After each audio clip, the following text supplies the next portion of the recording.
Oh boy, this is Kalupitan Official.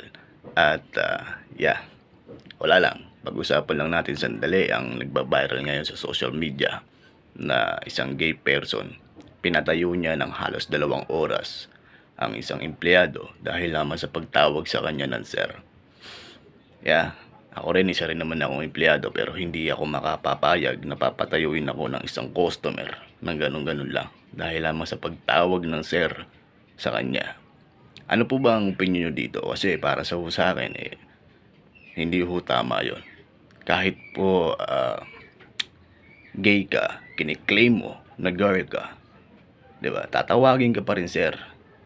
Bagaman lalaki ka pa rin. Lalaki ka pa rin. Hindi na natin mababago yan. Balik-balik ta rin man natin ang mundo, lalaki ka pa rin. Hindi ka babae para tawagin kang, excuse me, ma'am. Hindi ho. Lalaki ka pa rin. At may mga lumabas na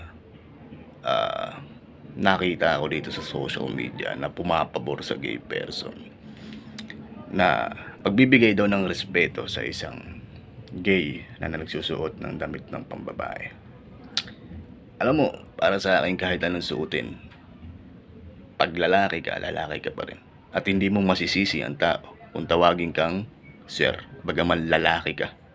Ang kasarian mo, lalaki ka, pusong babae ka lang. Yan po ang katotohanan. Wag ho nating baliktarin. Ginawa ng Diyos ang tao, dalawa lang, lalaki at babae. Walang gay. Excuse me pasintabi po sa mga nanonood na gay. Ngunit ito ho ang katotohanan.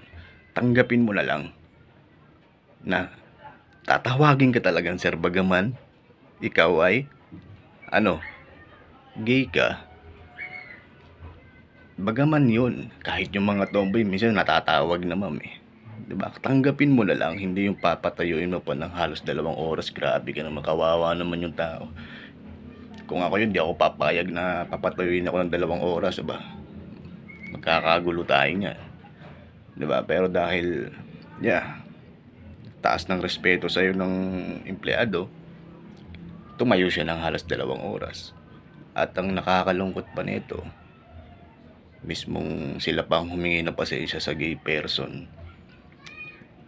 Dahil customer is always right Pero mali pa rin yun. Mali pa rin yun. Kayo ba? Palagay nyo tama ba yun? Diba? Oo, may mga times na, diba, yung respeto kasi given yan, ibinibigay yan diba? Hindi yan hinihingi sa tao. Ngunit kung anong itawag sa'yo, bagaman ikaw ay gay, ma'am o sir, wala kang magagawa dun.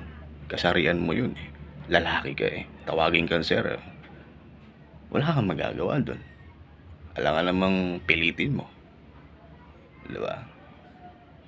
Alam nyo, lang to palagay ko sa tono ng pananalita siguro di niya nagustuhan kaya ganun.